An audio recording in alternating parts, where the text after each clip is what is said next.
Hello friends, आज हम CNC machine में फानुक सीएनसी में फानुक में टरेट एनकोडर कनेक्शन वायरिंग, जो टरेट लगा होता है, टरेट में जो एनकोडर होता है उसकी वायरिंग और वर्किंग दोनों में बताऊंगा। तो मैंने थोड़ी टेबल यहाँ बना ली है एक्सप्लेन करने के लिए, पहले बता दिया, वर्कआउट कर दिया जिससे कम समय में हो जाए। तो मैं आपको पहले मशीन में दिखा देता हूँ, फिर मैं इसमें और पूरा वीडियो वॉच करें। मशीन में पूरा डिटेल आपको आएगा। आप देखो यहाँ पे हमने सिस्टम वाली बटन दबाई, ये सिस्टम वाली दबाने के बाद फिर हम ये पीएमसी है ना, ये दबाएंगे। पीएमसी के बाद फिर हम ये पीएमसी डीजीएन लिखा है ना, ये वाली, इसके नीचे वाली दबाएंगे। फिर हम स्टेटस वाली दबाएंगे, थोड़ा आगे करके रखना दिखाई देती है।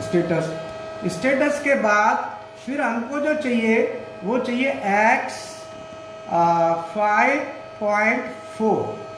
हमने सर्च किया तो X5 जो है ना, ये हमारा रजिस्टर है, एक बाइट है, इसकी ये बिट है 0 1 2 3 4 5 6 7। तो इस बाइट में ये बिट है। तो अभी देखो हमारा स्टेशन नंबर 7 है, इधर नीचे देखो 7 नंबर स्टेशन है ना। अगर मैं स्टेशन को चेंज करता हूं तो ये बिटों का स्टेटस चेंज होगा। तो उसको मैं पहले एक्सप्लेन कर देता हूं, फिर यहाँ प्रैक्टिकली आपको दिखाऊंगा। पहले यहाँ समझ लो, फिर मैं प्रैक्टिकली मशीन में दिखाऊंगा कि क्या होता है। देखो टरेट एनकोडर जो है ना, इस एनकोडर में ये हमारा एब्सोल्यूट एनकोडर है जिसमें 4 बिट 5.4 ये एड्रेस है X 5.4, ये हमारी बिट 0 है। ये 4 बिट है। ये वाली पहली वाली जो बिट है ये है बिट 0। दूसरी वाली बिट है, इसका एड्रेस है X 5.5, ये हमारी है बिट 1। तीसरा एड्रेस है X 5.6, ये है बिट 2। और चौथा X 5.7 और ये है बिट 3। और ये हमारा X 6.0 ये पैरिटी है, और ये हमारी बिट स्ट्रोक STRO, ठीक है ना। और ये 24 वोल्ट सप्लाई है जो एनकोडर के लिए आई। ये कनेक्शन है जो कि मशीन में हमें करने हैं। तो अब ये कनेक्शन टर्मिनेशन आपको मैंने बताया, अब ये काम कैसे करता है वो मैं आपको समझाऊंगा। इधर देखो X 5.4 बिट 0 है ना। हम क्या करेंगे, ये जो 4 बिट है, sorry X 5.5 bit 1, X 5.6 bit 2, X 5.7 bit 3, ये 4 हमने एक टेबल बना ली। हमने इसकी कर दी BCD कोडिंग। क्या कर दी? BCD coding. BCD का मतलब होता है कि हम फिर से 2 टू दी पावर में कन्वर्ट कर दिया जाता है। तो 2 टू दी पावर में कन्वर्ट करेंगे। अगर हम बिट 0 को करते हैं तो 2 टू दी पावर 0 1 होता है। अगर हम बिट 1 को करते हैं तो 2 टू दी पावर 1 का 2 होता है। 2 को करेंगे तो 2 टू दी पावर 2 2 गुनी 4। और बिट नंबर 3 को करेंगे तो 2 टू दी पावर 3 8। इसका मतलब हमने 4 बिट की BCD करी है। अगर हम 4 बिट की BCD करते हैं तो उसका फॉर्मूला है 2 to the power n minus 1। मतलब 2 दूनी 4 दूनी 8 दूनी 16 या 0 से 15। मतलब 4 बिट से हम 15 वैल्यू ले सकते हैं, 15 स्टेशंस डिफाइन कर सकते हैं। अगर हमने यहाँ पे 4 बिट लिए 1 2 3 4, इन 4 बिट से हम 15 स्टेशन 16 स्टेशन डिफाइन कर लेंगे, क्योंकि 0 तो कंसीडर करेंगे नहीं, 1 से करेंगे तो 1 2 3 करके करेंगे। तो पर डिजिटल इलेक्ट्रॉनिक्स क्या 0 चलता है, तो 15 स्टेशन ही हम कर पाएंगे। लेकिन हमारे स्टेशन यहाँ पे केवल 8 है, तो 8 स्टेशन आराम से डिफाइन हो जाएंगे। अब आप देखो पहला स्टेशन का मतलब है कि हमारा 1 नंबर डिस्प्ले पे आना चाहिए। 1 नंबर डिस्प्ले पे आना चाहिए। तो देखो कौन सी वाली बिट हाई होगी इसमें, ये वाली। बाकी सब बिट 0 रहेंगे। अगर हमारा डिस्प्ले पे 1 नंबर स्टेशन आ रहा है, इसका मतलब ये है कि हमारी ये वाली बिट 0 हाई है। अब 2 नंबर आना है तो 2 के लिए हमारा क्या है, ये वाली, ये बिट हाई होगी बाकी सब 0 रहेंगे।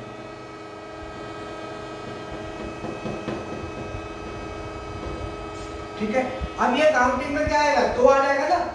अगर ये बिट हाई होती है तो 2 को शो करेगी। अब आता है 3, तो 3 के लिए यहाँ कोई बिट नहीं है, 1 के लिए, 2 के, 4 के और 8 के लिए, पर 3 के लिए कोई बिट नहीं है। 3 में क्या होगा कि ये दोनों बिट ऑन होंगी, तो 3 के लिए ये 0 रहेगा और ये दोनों बिट ऑन होंगी। 4 के लिए हमारी ये वाली बिट ऑन होगी, बाकी सब 0 रहेंगे। 5 के लिए ये बिट और ये बिट ऑन होंगे, 0 1 0 1। 6 के लिए 4 और 2 6, 4 और 2 6, तो 0 1 1 0। और 7 के लिए 4 2 6 और 1 7, ये तीनों बिट हाई होंगे, 0 1 1 1। और 8 के लिए ये वाली बिट हाई होगी, ये वाली केवल हाई कर दो, बाकी को सब 0। तो ये मैंने बताया कि बिट का जो स्टेटस है वो कैसे हम करते हैं। 4 बिट है, वैसे तो 4 नंबर को स्टोर कर सकते हैं, लेकिन हम क्या कर दिया, हमने बीसीडी कर दी। बीसीडी करके फिर संख्या बढ़ जाती है। ठीक है, अब 2 बिट, ये 4 बिट कवर हो गई, बिट 0, बिट 1, बिट 2 और बिट 3। मतलब x 5.4 जो इनपुट टर्मिनल है, x 5.5 इनपुट टर्मिनल है, x 5.6, x 5.6 7। अब ये 2 टर्मिनल बचे, x 6.0, x 6.1। जब भी हमारा बिट्स की प्रोसेसिंग होती है तो बिट्स को हम कम्युनिकेट कराते हैं, तो उस समय हमें एक पैरिटी बिट साथ में रखनी होती है जो एरर को डिटेक्ट करती है। अब पैरिटी या तो ओड होगी या इवन होगी। ओड पैरिटी में क्या है कि जब भी हमारी कोई एक ओड बिट्स हाई होगी, जैसे 1 3 5 7 नंबर्स, ओड नंबर्स हाई होंगे तो आएगा हमारा ओड पैरिटी। इवन में क्या आएगी, 2 4 6 8 जो इवन नंबर्स होते हैं, 2 4 6 8 10, तो इवन पैरिटी। तो हमारी यहाँ पे ओड पैरिटी है, तो ओड पैरिटी के लिए जो बिट है हमारी x 6.0 है।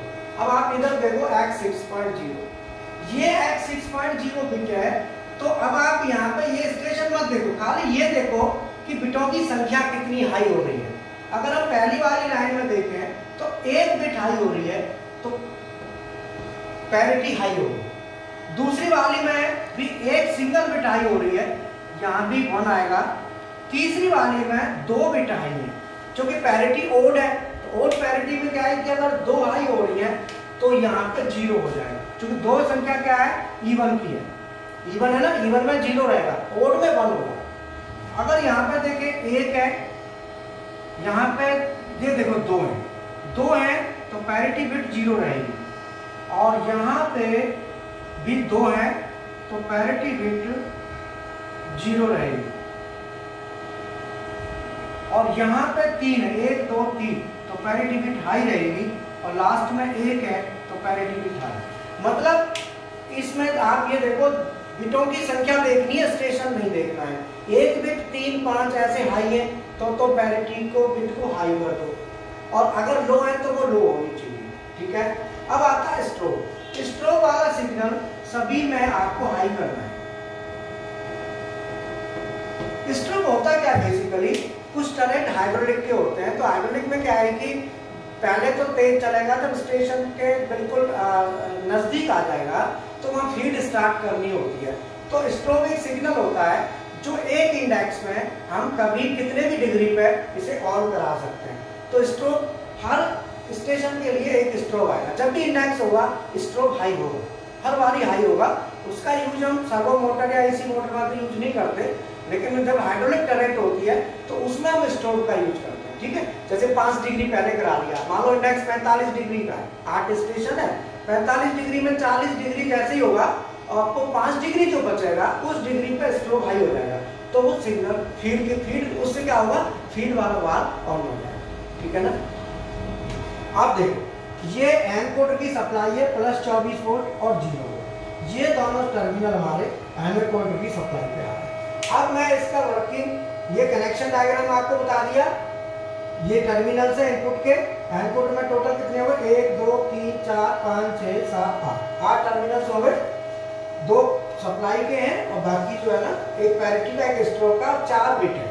अब मैं मशीन पे आपको प्रैक्टिस, हाँ अभी देखो ये है ना हमारी पीएलसी प्रोग्रामिंग की बुक है। इस बुक में पूरा डिटेल दिया हुआ है, पूरा डिटेल आपको मिलेगा।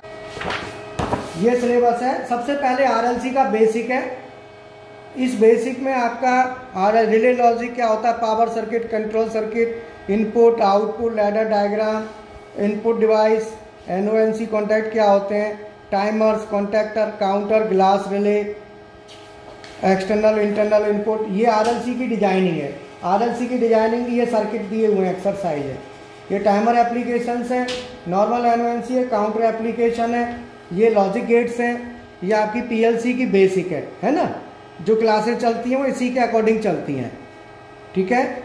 इसके साथ आता है ये पीएलसी प्रैक्टिकल आपके आगे, लॉजिक गेट्स हो गए, एनओएनसी हो गया, और ये अपना टाइमर एप्लीकेशन हो गया, हाइड्रोलिक मशीन ऑटोमेशन हो गया। और इसके साथ हमारा आगे, हाँ ये देखो लेवल 2 है, वो लेवल 1 था, ये लेवल 2 है, इसमें एडवांस है उससे। Set, reset, rising, falling, compare block, MC, MCR, jump level, move, addition block, LIFO, FIFO, hardware connection diagram, source swing, relay, transistor, ये सब पीएलसी का communication cable interface, RS485, RS22, RS232, ethernet communication pin configuration, special bits, registers, और high speed programming आ गई यहाँ पे, और ये एनालॉग।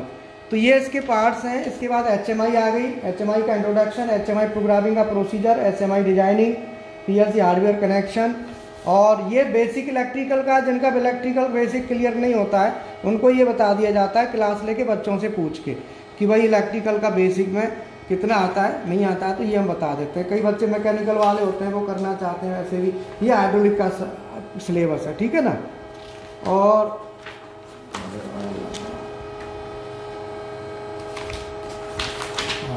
ये स्काडा का सिलेबस है। तो इस तरीके से ये HMI प्रैक्टिकल्स, तो अल्टीमेटली ये पूरी बुक है। इस बुक में पूरा सेंसर्स वगैरह का डिटेल सब मिल जाएगा। तो बच्चे मेरे से कह रहे थे सर लेटर की कोई बुक, पीएलसी की कोई बुक, तो मैंने कहा वैसे कोई बुक की मार्केट से लो या तो कंपनी की जो होती है वो ठीक है। उससे पहले जिसे पढ़ोगे ना तो आपको ये सब चीज़ समझ में आएगी कि जो बुक्स होती है कंपनियों की उनको कैसे पढ़ा जाता है, वो सारी चीज़ें इससे आ जाती हैं। तो ये इसके साथ अब हम आगे चलते हैं, मशीन पे आ जाओ। मशीन में क्या है कि हमने मान लो बिट्स का स्टेटस जानना है, तो ये सिस्टम वाली बटन दबाएंगे, दबा दी सिस्टम वाली बटन दबा के फिर हमने ये PMC डायग्नोसिस है ना, इसको प्रेस करेंगे, फिर ये स्टेटस लिखा है, इसको प्रेस करेंगे। अब यहाँ पे हम देखेंगे हमारी जो बिट थी, मान लो X1.0 और सर्च करो, हम हटा देते हैं। अभी हमको चाहिए X5, हमें चाहिए था X5.4, तो हम यहाँ टाइप करेंगे X5.4 और यहाँ पे सर्च है ना, सर्च कर लेंगे। तो हमारी जो X5 है ना, ये आ गया। अब ये जो X5 एड्रेस है इनपुट का है, ये एड्रेस तो डिजिटल इनपुट का एक रजिस्टर है जो 8 बिट का है, जिसमें ये बिट है 1 0 1 2 3 4 5 6 7, टोटल कितनी हो गई, 8 हो गई। इसका मतलब ये बाइट है। अब इसमें हमारे एड्रेस हैं X5.4 ये वाला, X5.5 6 और 7। अब हम देखें यहाँ पे स्टेशन नंबर 7 है, देखो स्टेशन नंबर 7 है। 7 नंबर में कौन कौन सी हाई होनी चाहिए, उधर देखो पहली, दूसरी और चौथी, मतलब X5.4 5.5 5.6। अब यहाँ पे देखो X5.4 आई है, 5 भी और 6 ये तीनों आई हैं। और ये हमारा स्ट्रोब और पैरिटी भी देख लेते हैं। देखो पैरिटी बिट हाई है क्योंकि 3 आए इसीलिए, और स्ट्रोब हाई है। अब हम इंडेक्स करते हैं, तो इंडेक्स करने के लिए हम जॉग मोड सेलेक्ट करेंगे, इंडेक्स दबाया, अलार्म आ गया।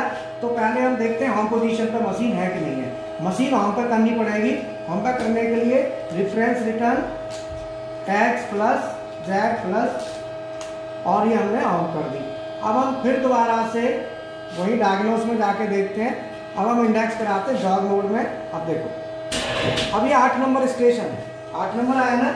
8 नंबर में हमारी जो बिट हाई होनी है, ये देखो 8 नंबर के लिए कौन सी बिट है, ये वाली है X5.7। ये हाई होगी, देखो ये 1 हो रही है, बाकी ये तीनों 0 है। अब मैं स्टेशन चेंज करता हूँ, अब देखो 1 नंबर है ना, तो x 5.4 ये वाली, ये बिट हाई हो गई। अगर मैं 2 करता हूँ तो ये वाली बिट हो गई, ये 2 को इंडिकेट कर रही है। 3 के लिए क्या होगा, ये और ये दोनों हाई होगी। देखो स्टेशन 2 3 करता हूँ मैं, ये देखो नीचे स्टेशन देखो 3 आ गया, ये देखो 3 आ गया। अब देखो यहाँ पे x 5.4 और 5.5 दोनों बिट हाई हो रही है। अगर मैं 4 करता हूँ तो ये वाली बिट हाई होगी, नीचे स्टेशन 4 आ गया, ठीक है ना। अब ये 5 के लिए फिर मैं इंडेक्स करता हूँ, तो 5 के लिए ये बिट और ये बिट, ये 1 के लिए और ये 4 के लिए, 4 और 1 5। 6 के लिए ये दोनों हाई होंगे, ये दोनों हाई है। अब क्या है, स्ट्रोब और पैरिटी देख लेते हैं। x 6.0 और 6.1 ये पैरिटी बिट है और ये स्ट्रोब। अब पैरिटी में मैंने बताया था अगर इवन नंबर होंगे तो पैरिटी 0 रहेगी। अब यहाँ पे ये चारों बिट है, 4 में से कितनी हाई है, 2। 2 का मतलब इवन है तो ये 0 है। अब देखो आगे, अब यहाँ पे कितनी आई है, 1 2 3, 3 का मतलब और पैरिटी बिट हाई हो गई। अब यहाँ पे 1 मतलब और पैरिटी बिट हाई, 1 और parity bit high, 1 parity bit high, 3 parity bit high, और ये स्ट्रोब हर एक में हाई होगा। स्ट्रोब हर बार हाई होना है, ठीक है। तो इस तरीके से ये हमारा टरेट का जो एनकोडर है, ये मैं टरेट भी दिखा देता हूँ आपको। ये देखो टरेट है जो इंडेक्स करता है, इसके पीछे एनकोडर लगा हुआ है कवर के पीछे, ठीक है ना। तो ये एब्सोल्यूट एनकोडर है। तो ये हमारा एनकोडर का मैंने कनेक्शन और एनकोडर का वर्किंग, बिट स्टेटस, ये सब आपको बता दिया। अब मैं आपको एक रिक्वेस्ट करूंगा कि मेरा जो एक्सपीरियंस है वो मैं आप लोगों के साथ शेयर कर रहा हूँ। 15 साल इंडस्ट्री में रहा हूँ, मैनेजर था मैं, लेकिन मेरा इंटरेस्ट है थोड़ा सा पढ़ाने में और इसमें इंटरेस्ट ज़्यादा था, तो उस वजह से मैंने फिर जॉब नहीं करा। फिर मैनेजर था, हालांकि सब कुछ था, लेकिन मेरे को था कि जो चीज़ें मुझे आती हैं उसे मैं बताऊं। चूँकि लंबा एक्सपीरियंस हो गया तो मैंने 15 साल के बाद ये चालू किया था। उसके बाद अगर मैं चाहता पहले करता, लेकिन पहले करता मुझे ही कुछ नहीं पता होता बहुत सी चीज़ें, तो मैं दूसरे को क्या बताऊंगा। पहले मुझे तो कॉन्फिडेंस होना चाहिए था ना, तब मैंने फिर चालू किया। तो अल्टीमेटली 14 साल इंस्टीट्यूशन को भी हो गए, तो करीब 29 ईयर एक्सपीरियंस हो गया। तो मैं आपसे ये रिक्वेस्ट करूँगा कि आप चैनल को सब्सक्राइब कर लें। कई बार छोटे लेवल के वीडियो आ गए तो उसके लिए हताश ना हो, अच्छे वीडियो भी आते हैं। कई बार स्टार्टिंग वाले बच्चे उनके लिए डालना पड़ जाता है, तो कई बच्चे मैंने देखे हैं कि वो अनसब्सक्राइब कर देते हैं, 1-2 वीडियो की वजह से ही कर देते हैं। ऐसा ना करें, सब्सक्राइब रखें। अच्छे भी वीडियो, क्रिटिकल भी वीडियो आते हैं, थोड़े सिंपल भी आ जाते हैं। देखो सभी को सीखना है, सभी के लिए है, तो मैं आपसे ये रिक्वेस्ट करता हूँ। बाकी आप बात करते हैं। जो बच्चे हमारी ऑनलाइन क्लास चल रही है, जो बच्चे एडमिशन लेना चाहते हैं, बहुत बढ़िया ऑनलाइन क्लास है, मैं करता हूँ खुद और क्लासेस देता हूँ, तो आप लोग ले सकते हैं। फीस बहुत ज़्यादा नहीं है, बहुत कम, बहुत ही नॉमिनल चार्ज है, तो जिससे आपके ऊपर कोई प्रेशर, फीस का प्रेशर नहीं पड़ेगा। लेकिन मैं आपको बेसिक ऐसा बेस बता दूंगा कि मतलब ये लगा लो आप जिंदगी में नहीं भूलोगे। आप किसी भी ब्रांच से हो, आप तो मेरे साथ एक बार ज्वाइन करके देख लो, आपको पता चल जाएगा। Okay, thank you.